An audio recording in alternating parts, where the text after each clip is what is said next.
Tonight, we continue our ongoing coverage into teen violence in the Valley. Good evening, and thanks so much for joining us. For 12 News at 10, I'm Kariba Devine. I'm Mark Curtis. Newly released Gilbert records show police were made aware of a group of teens who bragged about committing dozens of assaults in January of last year, months before the death of 16-year-old Preston Lord. Police say that Lord was beat to death outside of a Halloween party by 7 juveniles and young adults.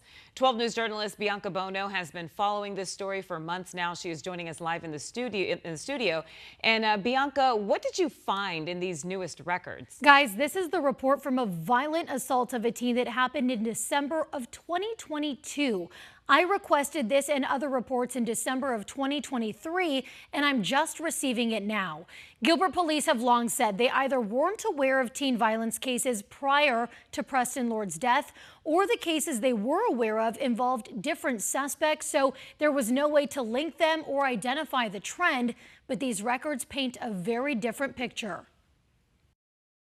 Newly released records show in January of 2023, Gilbert police became aware of social media group chats in which teens allegedly responsible for dozens of assaults in the East Valley bragged about their crimes. Those Snapchat messages happening 10 months before 16-year-old Preston Lord was beat to death outside of an East Valley party. Gilbert Police Chief Michael Solberg has repeatedly stated his department did not have information about most teen violence cases in his community until after Lord's death. We were aware of the teen violence going on, but in saying that, as I mentioned, it was sporadic. It wasn't the same group of individuals in each incident. As much information is out there now that wasn't available prior to November and December. The messages stem from a report detailing a vicious assault that happened on December 30th, 2022, outside of the In-N-Out. 16-year-old Connor Jarnigan was approached by a group of teens. One demanded money from him, and when he refused, a suspect struck him in the back of the head while wearing brass knuckles. Jarnigan needed staples in his head. One suspect, Tyler Freeman, was charged in the case, but the police report detailing the assault shows in the days following the attack,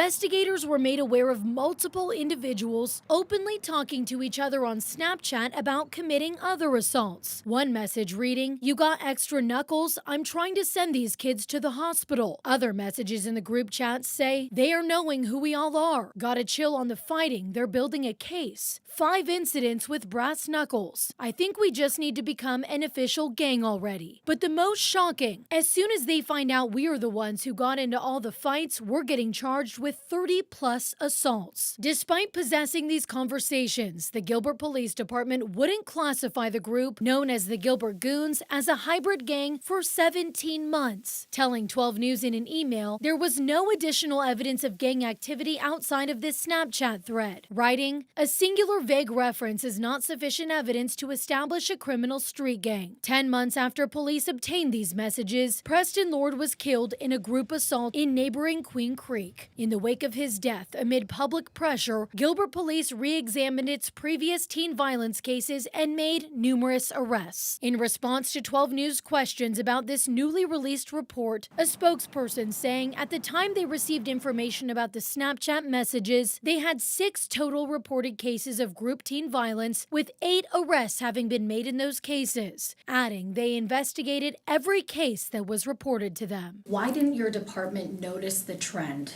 of teen-on-teen violence earlier? We saw some teen violence cases prior to Preston Lord's death.